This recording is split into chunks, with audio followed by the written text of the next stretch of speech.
Hola hermanos, ¿cómo están? Buenas noches. Quiero que compartamos algunos textos de la Biblia y que meditemos en ellos. El primero que vamos a leer está en la carta a los Gálatas.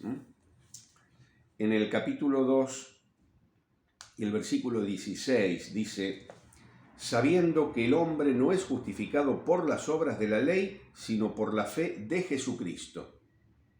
Nosotros también hemos creído en Jesucristo para ser justificados por la fe de Cristo y no por las obras de la ley, por cuanto por las obras de la ley nadie será justificado. Interesante este texto en el sentido de que a veces cuando lo leemos rápidamente, incluso en público, o incluso cuando predicamos el Evangelio, solemos cambiar algunas palabritas de algunos textos. Y acá solemos decir: el hombre no es justificado por las obras de la ley, sino por la fe en Jesucristo. Estamos diciendo una verdad, solo que no estamos diciendo lo que dice el texto, porque el texto dice por la fe de Jesucristo. Entonces, inmediatamente surge la pregunta: ¿a qué se refiere el texto con esto de la fe de Jesucristo? ¿No es acaso que somos salvos por la fe en Cristo? ¿Por qué acá dice por la fe de Cristo? Bueno, una gran verdad que nosotros sabemos y que nosotros predicamos es que la fe que salva es la fe en la persona y en la obra del Señor Jesucristo. Pero cuidado, no cualquier tipo de fe. Porque yo puedo tener fe en que Jesucristo existió, o puedo tener fe en que Jesucristo fue un buen hombre. Puedo tener fe incluso en que Jesucristo fue el mejor ser humano que existió sobre este planeta. Puedo tener fe en que el Señor Jesucristo es el mejor maestro de moral que enseñó sobre este mundo.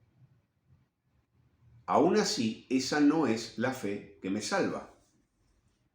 La fe que me salva es la fe en Jesucristo, pero también la fe de Jesucristo. Para ser salvos tenemos que depositar nuestra fe en Cristo, pero de una determinada manera. ¿Qué es la fe de Jesucristo? Es la misma fe que tuvo Jesucristo en su obra. El Señor Jesucristo tuvo plena fe, plena confianza que su obra en la cruz nos iba a salvar. El Señor Jesucristo tuvo plena fe, plena confianza, plena certeza de que su sangre derramada en la cruz del Calvario iba a ser el precio de nuestra redención. El Señor Jesucristo tuvo bien claro, tuvo plena fe, que su obra perfecta en la cruz iba a agradar al Padre e iba a operar a favor de nuestra justificación. Entonces es esa misma fe, la de Jesucristo, la que todo ser humano debe tener en Jesucristo para ser salvos. Es la fe de Cristo, la misma fe que tuvo Él. Esta fe tiene una determinadas características. Como dice el apóstol Santiago en el capítulo 2 de su carta, ¿de qué aprovechará si alguno dice que tiene fe y no tiene obras? ¿Podrá la fe salvarle?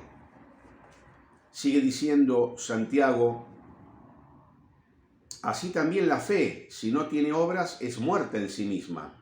Pero alguno dirá: tú tienes fe y yo tengo obras. Muéstrame tu fe sin tus obras y yo te mostraré mi fe por mis obras. Sigue explicando y dando vueltas sobre el mismo asunto aquí el apóstol, aquí Santiago en este capítulo 2 de su carta universal. Y es importante también que tengamos en cuenta que lo que nos dice Santiago no es contradictorio con lo que nos dice Pablo. Lo que nos está enseñando Santiago es que esa fe de Jesucristo y en Jesucristo tiene determinadas características. La fe que salva es una fe que produce buenas obras. La fe que salva es una fe que produce efectos, que se manifiesta de determinada manera. ¿Mm? No es una mera creencia, va a decir luego Santiago, bien, los demonios también creen y tiemblan, y eso no los salva, no es una fe salvadora. La fe salvadora es la fe de Jesucristo. Y la fe de Jesucristo es una fe que se manifiesta de determinada manera. Si queremos ver o queremos aprender cómo se manifiesta esa fe de Jesucristo, cómo se manifiesta en la vida del creyente, cómo se muestra esa fe viva, cómo los que nos observan pueden ver, pueden observar que hemos tenido la fe de Jesucristo y hemos nacido de nuevo. Bueno, esta fe se manifiesta de determinada manera, y una buena manera de saberlo, de aprenderlo, es leyendo el capítulo 11 de Hebreos, que tiene 40 versículos. No lo vamos a leer, yo espero y les animo a que ustedes lo lean. Tal vez ustedes incluso hasta lo han leído en los momentos previos a esta reflexión. Y yo quiero que rápidamente veamos qué hace la fe genuina, la fe verdadera. La fe en Jesucristo y la fe de Jesucristo. La fe viva de la que habla Santiago. La fe que salva. La fe que tienen aquellos que han nacido de nuevo. ¿Qué hace la fe? Vamos a ver rápidamente, en base al capítulo 11 de Hebreos, aquello que hace la fe. ¿Cómo se manifiesta la fe? En primer lugar, vemos que la fe nos hace agradar a Dios. Este es el primer punto y el punto más importante. La fe hace que agrademos a Dios. En este capítulo 11 de Hebreos, Dios acredita, Dios da buen testimonio de aquellos que creen, de aquellos que tienen este tipo de fe. Y pensemos que este es el propósito real, genuino, de la vida del creyente, y yo diría de la vida de todo ser humano. El propósito, el fin de la vida del ser humano en esta tierra es glorificar a Dios. Dice el versículo 2 del capítulo 11 de Hebreos, en la Nueva Versión Internacional, esto es lo que sirvió para acreditar a los personajes de la antigüedad, a estas personas que están mencionadas aquí, esta larga lista de héroes de la fe. La fe sirvió para acreditarlos. Es como que Dios pone su sello de aprobación, de acreditación sobre las personas que tienen la fe de Jesucristo y que expresan, manifiestan esa fe de una manera clara y contundente. Estos héroes de la fe se acreditaron, fueron dignos de alabanza y de buen testimonio. ¿Por qué? Por haber creído firmemente en aquellas cosas que no veían. Y cita el ejemplo de Abel. Dice, Dios se agradó de su sacrificio porque fue ofrecido con fe. Y cita el ejemplo de Enoc. Dios lo traslada. ¿Por qué? Porque su andar agradó a Dios. Y cita el ejemplo de Noé. Halló gracia ante Dios. Quiere decir que Dios se agradó de él. ¿Por qué? Porque su andar en fe agradó a Dios. Por eso es que Dios le avisó acerca de la catástrofe que iba a sobrevenir sobre la humanidad. Queridos hermanos, este primer punto nos enseña que no debe haber motivo más grande en nuestra vida que buscar la aprobación de Dios. Buscar la aprobación de Dios. Muchas veces se predica la fe, pero para obtener cosas de Dios. Tenés que tener fe para que Dios conteste tus oraciones, para que Dios te dé esto o te dé aquello. Pero el verdadero motivo para ejercer fe, para tener fe, es honrar a Dios. La fe de Jesucristo en el creyente, manifestada a través de obras, es una fe que honra a Dios, es una fe que agrada a Dios. Por eso dice, sin fe es imposible agradarlo. El sentido del texto griego es contundente, es como si dijera, sin fe es imposible agradarlo en lo absoluto. No es cierto que a veces cuando no se da crédito a nuestra palabra nos ofendemos con justa razón, porque si estamos diciendo la verdad y no se nos cree, nos ofendemos. Consideramos que es una afrenta, que es una falta de respeto. Bien, queridos hermanos, a Dios también hay que tomarlo en serio. Por eso, la fe en Dios, le honra a Dios. La verdadera fe del creyente le honra a Dios. Y la fe produce y nos lleva, nos conduce al segundo punto que quiero reflexionar con ustedes, que es la fe que nos hace obedientes. En primer lugar, la fe nos acredita delante de Dios. La fe hace que honremos a Dios. Recuerden que estamos viendo qué hace la fe. La fe de Jesucristo, la fe genuina, verdadera, la fe del creyente verdadero, la fe del que nació de nuevo. La fe hace que honremos a Dios, pero también la fe nos hace obedientes. La fe es un acto de la mente que confía en Dios, pero también la fe es algo que nos lleva a actos de obediencia. No se queda en la mente nada más, nos lleva a actos de obediencia. Y muestra el capítulo 11 de Hebreos el ejemplo de Noé. Noé dice no solo gozó de la aprobación de Dios, como vimos hace un rato, sino que también a Noé se le ordenó hacer algo. Y dice la palabra que con temor reverente construyó el arca. La fe genuina conduce a esta obediencia. Claro, el ejemplo más prominente que también se menciona aquí es el de Abraham. Piensen que Abraham obedeció el llamamiento de Dios.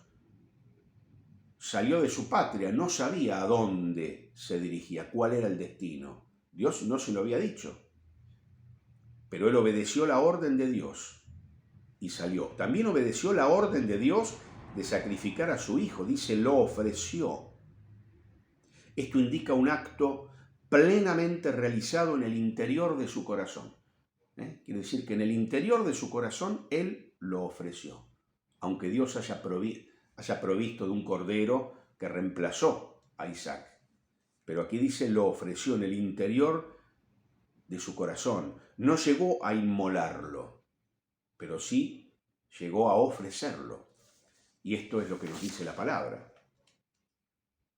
Hermanos, algunas personas nunca realizan nada para Dios, porque a veces queremos mucha información por adelantado. La fe de Noé fue, dice la Escritura, temerosa y reverente. Esto quiere decir que obedeció rápidamente, con temor y reverencia. Reverencia es la actitud de aquel que sabe quién es Dios. Y como sabe quién es Dios, tiene una actitud reverente. A veces escuchamos oraciones y demás en tonos muy irreverentes. A veces nos preguntamos si esa persona sabe realmente con quién está hablando, ¿no? Entonces, la fe de Noé y la obediencia de Noé dice que fue con temor y reverencia. Obedecer a lo que Dios dice es tomarle la palabra a Dios y actuar inmediatamente, No le decimos a Dios, sí, espera que termino esto y ya voy. No. Actuamos como Noé, con temor, con reverencia y en forma inmediata. Esta es la fe verdadera, la fe genuina, la fe viva de la que habla Santiago. Prestarle atención a Dios, actuar inmediatamente, a pesar de los obstáculos. Es iniciar algo y terminarlo. Seguramente la burla, el desprecio, el abuso fueron la respuesta del mundo ante la proclamación de Noé. Sin embargo, ¿qué hizo Noé? Continuó proclamando la verdad, continuó advirtiendo acerca del juicio, continuó trabajando en el arca. El temor de Dios no es un entusiasmo inicial, es una obediencia que se sostiene en el tiempo. Una actitud de reverencia, de temor de Dios, de apresurarse a obedecerle y de sostener en el tiempo la obediencia. Un autor dice, nadie sabe a dónde lo llevará su fe, pero no debe temer seguir a Dios, porque Dios solo guarda cosas buenas para sus hijos obedientes. En tercer lugar, la fe de Jesucristo, la fe verdadera, la fe genuina, es la fe que hace que veamos el futuro como si fuera presente y que actuemos en consecuencia.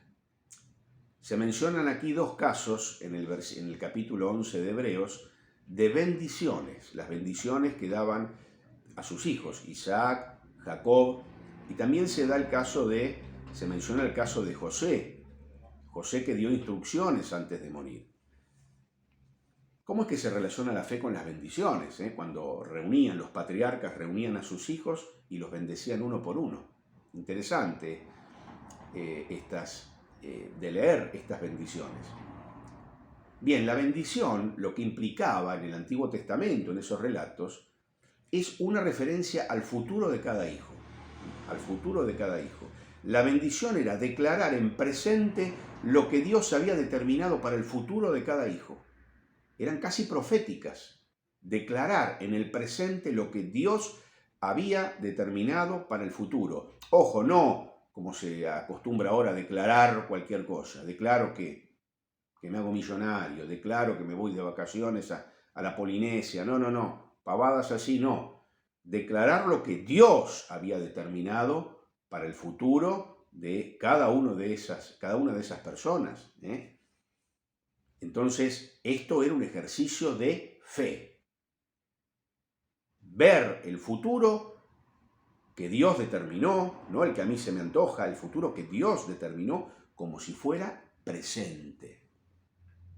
José, antes de morir, da instrucciones para que lleven sus restos de Egipto, los lleven a la tierra prometida. ¿Esto qué quiere decir? Que José cree firmemente la promesa hecha a sus padres. Cree firmemente. Y entonces manda que sus restos sean trasladados a Canaán. Miren, 3 generaciones de herederos viviendo en tiendas como extranjeros. ¿Se habría equivocado Dios? ¿Se habría olvidado Dios de cumplir su promesa? La fe es saber esperar. La fe es dejar que Dios cumpla sus promesas a su tiempo y a su manera. Mientras tanto, ver las promesas de Dios como si ya estuviesen cumplidas. Por eso la fe nos da visión hacia la eternidad, visión hacia el futuro, visión para ver, para discernir lo mejor, visión para discernir lo más valioso, visión para saber elegir. Esto es lo que hizo Moisés. La fe del cristiano es una fe de un peregrino. El creyente siempre mira más allá de esta tierra. Termino con este punto comentando que ninguno de los patriarcas que están mencionados aquí en Hebreos 11 vio cumplida su promesa. Sin embargo, tuvieron esta fe visionaria, no quitaron los ojos de la promesa. Y todo a pesar de los elementos y situaciones que en realidad conspiraban en contra. Fíjense, Isaac creyó, a pesar de ver el pecado y las tropelías que cometían los hijos. Jacob creyó, a pesar de que no solo que no vio la posesión de la tierra, sino que además vio lo contrario. O sea, fue obligado a salir de Canaán y trasladarse a Egipto. Sin embargo, él vio y dijo, bueno, cuando yo muera, trasladen mis restos ahí a la tierra, a donde Dios prometió. Esto lo dijo José. José da estas instrucciones. Ahora, si alguien debía haber perdido la fe, era él. Vendido, acusado falsamente, encarcelado, olvidado. Hombre de Dios en tierra extranjera, muere en tierra extranjera. Bien, ninguno de ellos, ni Jacob, ni Isaac, ni José, ninguno de ellos quitaron sus ojos espirituales de la promesa, a pesar de que los indicios sensibles y visibles le indicaran lo contrario. En cuarto lugar, la fe hace y nos permite discriminar entre lo inferior y lo superior. Es cierto que la fe verdadera, genuina, hace mirar hacia adelante, como Jesucristo dice. Por el gozo puesto delante de él menospreció la cruz. Por el gozo puesto delante de él, menospreciando lo oprobio, ¿no? Enfrentó la cruz, menospreciando lo oprobio.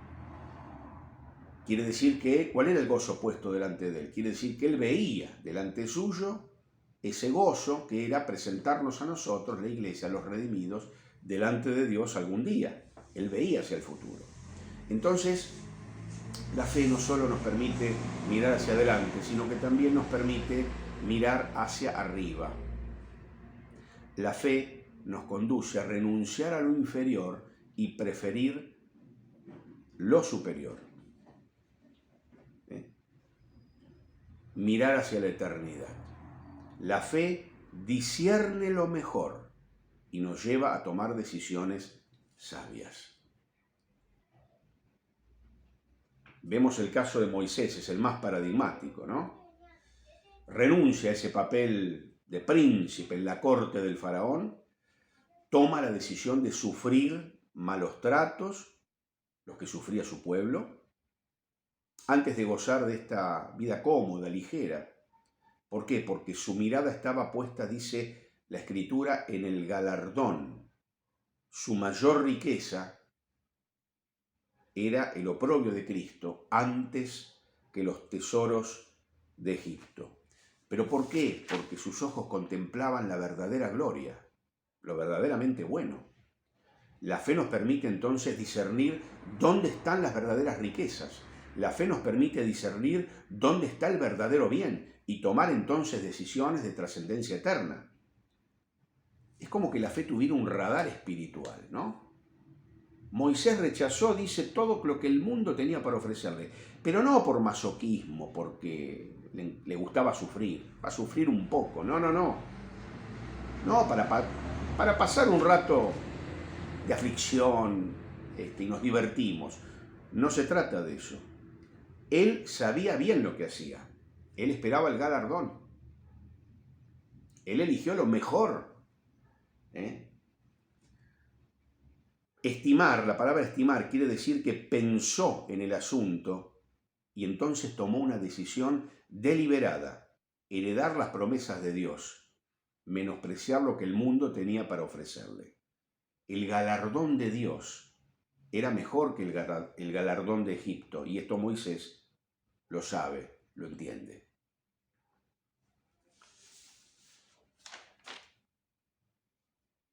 En quinto lugar, la fe nos permite tomar posesión de las bendiciones prometidas. Podríamos decir que la fe de Jesucristo, la fe de la que habla Santiago, es una fe audaz, conquistadora. La fe sostuvo y dio intrepidez al pueblo, por ejemplo, para pasar el Mar Rojo. Por la fe también dice cayeron los muros de Jericó. Por la fe actuó Rahab, despreciando o desafiando, mejor dicho, al rey, a su propio rey, ¿no? Esto es audacia, ya puso en riesgo su vida. Los padres de Moisés tuvieron fe también, audaz, valiente.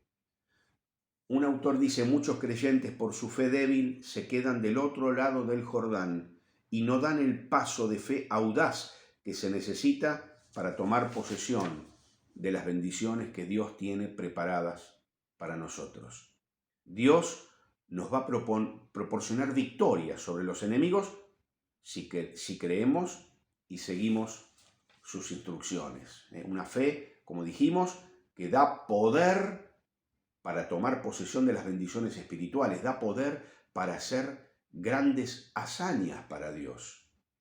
Es como si dijéramos una fe heroica, ¿no es cierto? Miren, para conquistar las riquezas espirituales necesitamos una fe audaz, pero para realizar grandes hazañas para Dios, ¿cuántas veces admiramos esos grandes hombres de Dios? Para hacer estas grandes hazañas para Dios se requiere una fe heroica. Esa fe nos permite asumir grandes responsabilidades en la obra de Dios, y hacer cosas grandes para Dios. La fe de Jesucristo. Fíjense si Jesucristo no hizo algo grande para Dios. Redimir a todo su pueblo y ofrecerlo a Dios para el avance y para la gloria de su gracia. En sexto lugar, hermanos, la fe nos capacita para soportar los sufrimientos, los padecimientos. Nos sostiene en los padecimientos. Lo tenemos aquí en los versículos 35 al 38. Claro, el trasfondo histórico está tomado del libro del segundo libro de los Macabeos, que es fidedigno desde el punto de vista histórico, aunque no sea canónico, aunque no lo tengamos en nuestra Biblia. Tiene datos históricos muy importantes, muy interesantes. Y el libro de los Macabeos nos cuenta lo que padecieron los héroes de la fe: prisiones, cárceles, apedreados, aserrados, muertos a filos de espada, maltratados, errantes. Bien, esta es la marca suprema de la fe auténtica. La fe auténtica no está tan preocupada por lo que sucede de este lado de la muerte como por lo que sucede del otro lado. La fe más brillante es la que brilla cuando el bien se ha desvanecido, cuando el mal está entronizado, cuando la vida parece completamente irracional. Esa es la fe que nos sostiene en los padecimientos, en los sufrimientos. La marca por excelencia de la fe verdadera, de la fe genuina, de la fe que nos salvó, de la fe de Jesucristo. En séptimo lugar, hermanos, la fe nos eleva por encima del mundo, nos hace diferentes. Fíjense cómo dice el versículo 38 del capítulo 11 de Hebreos. Dice: de los cuales el mundo no era digno. Claro, los perseguidores pensaban que ellos no eran dignos del mundo, pero la verdad era que el mundo no era digno de ellos. El veredicto de Dios es este: el mundo no podía compararse con ellos. Eran de un carácter elevado muy por encima del resto del mundo. Este es el sentido. En 1 Corintios 4, 11 al 13 dice: hasta el presente hemos venido a ser la basura del mundo, los desperdicios de la humanidad, dice el apóstol Pablo. Y en la misma medida que somos humillados y menospreciados por el mundo, somos levantados y valorados por Dios. Otra de las marcas supremas de la fe genuina, de la fe verdadera, de la fe de Jesucristo, es una fe que nos hace diferentes al mundo, no que nos acomodemos, que queramos imitar, que queramos traer el mundo adentro de la iglesia, que queramos tener los mismos estilos del mundo en todo sentido, no, una fe que nos hace diferentes y hace que seamos identificados incluso por aquellas personas que están en este mundo y que nos identifican como distintos. Voy terminando, hermanos. En octavo lugar, la fe que vale se basa en la sangre de Cristo derramada en la cruz. Esto es muy importante, porque esta fue la fe de Jesucristo. El núcleo de la fe de Jesucristo fue este. Él estaba convencido de que su sangre derramada en la cruz, de que su obra en la cruz del Calvario nos iba a salvar. Él estaba convencido de que su obra en la cruz del Calvario iba a satisfacer la justicia de Dios. Él estaba convencido de que su obra en la cruz iba a glorificar a Dios y que Dios iba a aceptar esa obra y que todo aquel que creyera en esa obra iba a ser salvo. Por eso que la fe que vale, la fe de Jesucristo, la fe genuina, es la fe derramada en la sangre de Cristo, derramada en la cruz. Dice el versículo 28, se refiere a la fe de Moisés. La fe de Moisés se mostró en creer que mediante la sangre de un cordero las casas de los israelitas quedarían a salvo de la muerte. En el cordón rojo que cuelga Rahab allí en la ventana, también muchos autores, muchos comentaristas ven también una referencia a la sangre. Miren lo que la fe hizo para Moisés, puede hacer para todo aquel que cree en Cristo, crucificado, muerto y resucitado. El poder salvador de su sangre se aplica a nuestra vida en el instante mismo en que creemos, en el instante mismo en que tenemos fe, el poder de la sangre de Cristo se nos aplica. Hermanos queridos, y aquellos que nos están oyendo y que tal vez no han nunca depositado su fe en Jesucristo, la vida depende no de la sangre derramada en la cruz, sino de la sangre aplicada. Y cómo el poder de la sangre de Cristo que nos limpia de todo pecado, cómo se aplica a cada uno, cuando cada uno tiene fe, confía en Jesucristo y en su obra. La salvación fue solamente para los que individualmente aplicaron la sangre en el dintel y en las puertas allí de sus hogares. ¿Verdad que se aplica a la sangre del Cordero de Dios? La sangre salva solamente cuando es apropiada por la fe. Queridos hermanos, la fe de Jesucristo es aquella que se manifiesta, aquella que hace determinadas cosas. Evaluémonos cada uno de nosotros mismos si esta fe que decimos que hemos tenido en Jesucristo, como dice Santiago, decimos que hemos tenido fe en Jesucristo, si esta fe se manifiesta en nuestra vida, en nuestras vidas, de esta manera que hemos considerado. Una fe que hace que agrademos a Dios, una fe que hace que seamos obedientes, una fe que nos permite ver el futuro como si fuera presente, una fe que nos permite discernir y valorar lo mejor y tomar decisiones sabias en la vida, priorizando lo mejor, una fe que nos permite tomar posesión de las bendiciones que Dios preparó, una fe que nos permite realizar grandes cosas para Dios, una fe que nos capacita para soportar padecimientos, para sostenernos en medio del sufrimiento, una fe que nos eleva y nos hace muy diferentes del mundo, una fe que nos abre las puertas del cielo, siempre y cuando sea la fe de Jesucristo, la fe en su sangre derramada en la cruz a nuestro favor. Agradecemos al Señor que hemos tenido esta fe. En algún momento hemos depositado, en algún momento en la historia de nuestra vida hemos depositado nuestra fe en Él. Y agradezcamos al Señor y pidámosle al Señor que esa fe también diariamente, día a día, se esté manifestando en todas estas preciosas obras y preciosas manifestaciones que hemos podido ver en el capítulo 11 de la Epístola a los Hebreos. Muchas gracias, queridos hermanos, y les envío un gran saludo a todos.